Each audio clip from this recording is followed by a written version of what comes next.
He's what you would call a mischief.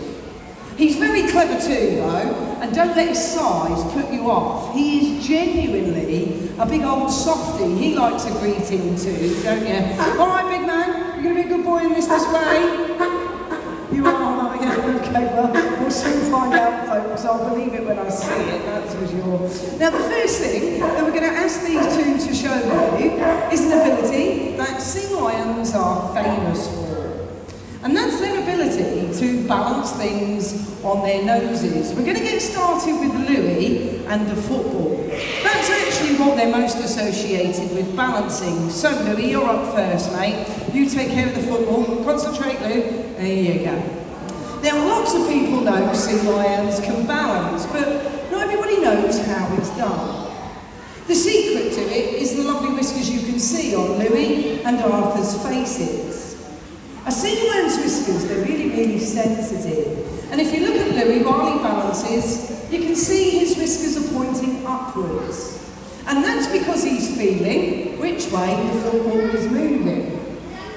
Louis's got to listen to his whiskers because they're telling him which way to move his head to stop the football from falling off. The whiskers, they're not strong enough to hold the ball in place. This is about skill and concentration. Those whiskers do have a much more important use. Of course, they're not there to help Louis balance a football.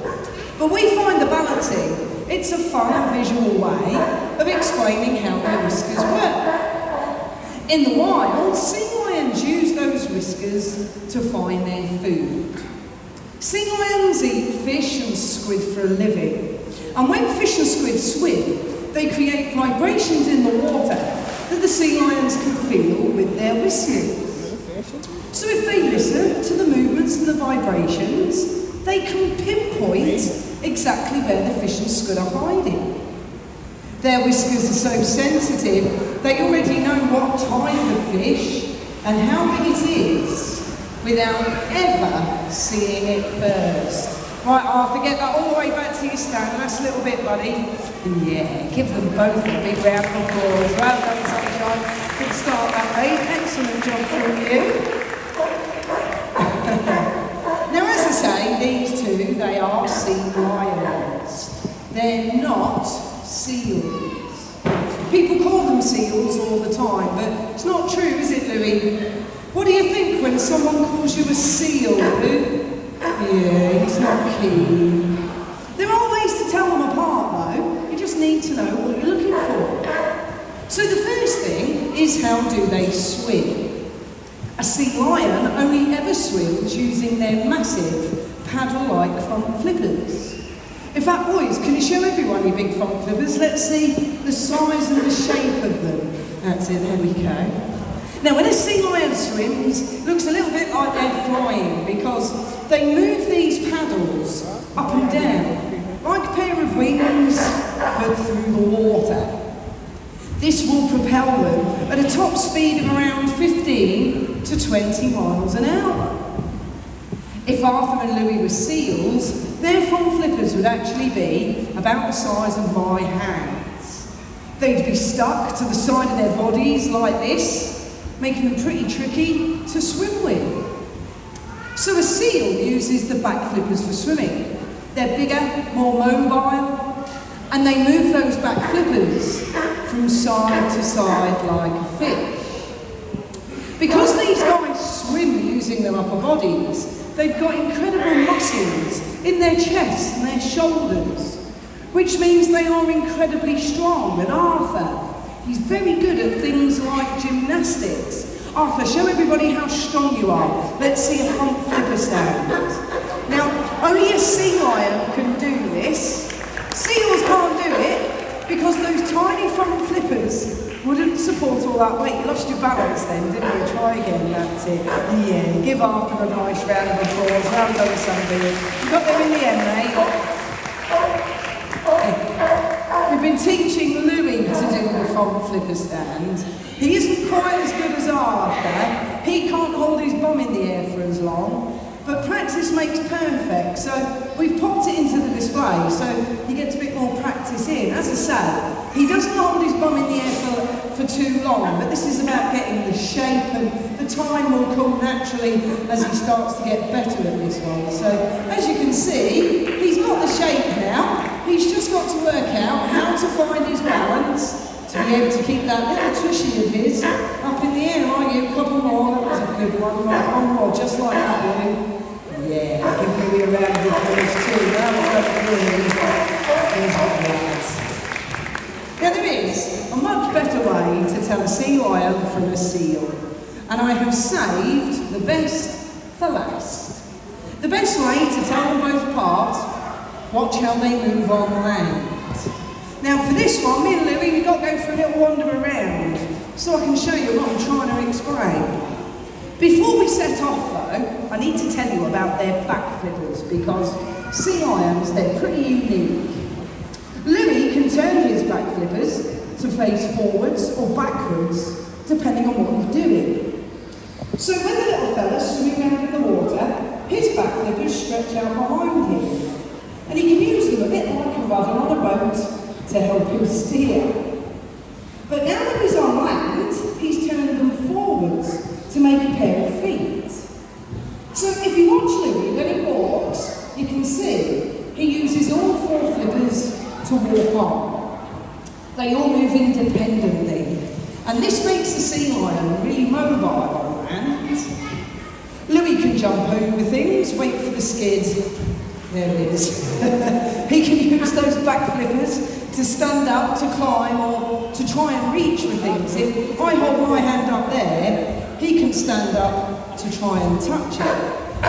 A sea lion can run at speeds of up to 10 miles an hour, and they can roll themselves over. Now, Louis's been learning to do this one over the past few weeks, so whilst he's not as quick as Roger, if you've ever seen Roger do this, he can now roll himself over. Right, you, one more, over you go. Yeah, there's that. You get on there, excellent job. A seal, on the other hand, does move very differently though, and Louis does a lovely little seal impression. Are you going to show everyone, Lou? How does a seal move on land? Yeah, that's how a seal moves. They jiggle along on their bellies, and they look like ginormous slugs. Now, if we go back to the size of a seal's front flippers, they're this small, remember, and they're stuck like this. So they can't use them like feet. A seal can't walk, they don't climb very well, and they definitely can't run. And if you hadn't already guessed, this is Louis's favourite thing in the whole wide world to do. He did do a lovely demonstration though, so once again, give him a nice little round of applause. Well done, you. You look nice. Now there are, of course, a couple of things that seals and sea lions share. And one of those things is really important because it's their food. Their daily diet of fish and squid. Fish and squid, they're not easy things to catch. Once they've found them, they need good eyesight and a good sense of speed and direction to be able to catch them. Now here at Knowsley, we give these guys their food. They've got two types of fish today. They've got herring and mackerel. But to show you guys how good they are at catching, I'm going to throw 5 rings for Louis. He's got to try and catch each one over his head, but he's got to do it while he's chasing after them. So little man, you need to be in the water. That's it. We're going to throw the first one into that corner over there. Alright Lou, are you ready? Here we go. First one then, all the way over there. Turn around because there's 2. 3's gone over there. Turn around Louis because number 4, he knows he's going to go back over there into that corner. And then the last one, we're going over there. You ready Lou? There it goes, mate. Yeah, give him a big round of applause. That was nice, that. Yeah, good, alright. Okay, good. So the other thing that seals and sea lions share is much more dangerous because it's their enemies. Now, sea lions have 2 natural types of enemy, and that's the killer whale, or the orca, and big sharks, so usually tiger sharks, bull sharks, the hammerhead, and the great whites. But actually, the biggest enemy these guys face is us, it's human beings. All the pollutions in our oceans at the moment, whether it's oil spills, plastics is a big one. But there's another one that not everybody really gives much thought to, and it's something we thought we'd highlight in our display instead. So actually, one of the biggest killers of sea lions is discarded fishing nets. Think about all the fishing vessels out in all the oceans that use nets to catch their fish. When they have a problem with that net, they don't tend to, if it's too big a problem, they don't tend to try and fix it. They cut the problem away and they throw it over the side of the ship. They don't put it in the bin, they throw it over and they leave it to float off. So here's our little demonstration. This is the horrible bit of net, it's got a hole in it, it's not going to get fixed, so the naughty fisherman goes, no, we're done with that, we're going to throw it over there. Arthur's hunting for his food now, and he's swum straight through the centre of that broken net. He's going to jump up onto the side. Look what's happened. He's got it caught. Now here at Knowsley, I'm going to go and rescue him in a minute. It's not a problem to him. But if he were in the wild, how does he get that net off? He doesn't. And what happens is the net gets tighter and tighter and tighter as Arthur gets bigger and bigger and bigger, and it slowly starts to strangle him.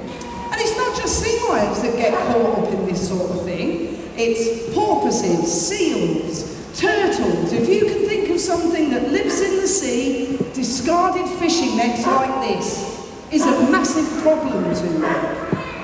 Now, while we're on the subject of litter in our oceans, not all of our guests here at Knowsley can find a bin. In fact, some guests actively throw things into our pools, especially the outdoor pool. This year we fished out children's dummies, sunglasses, a burger and chips, toys from the gift shop, and the strangest one, an adult shoe.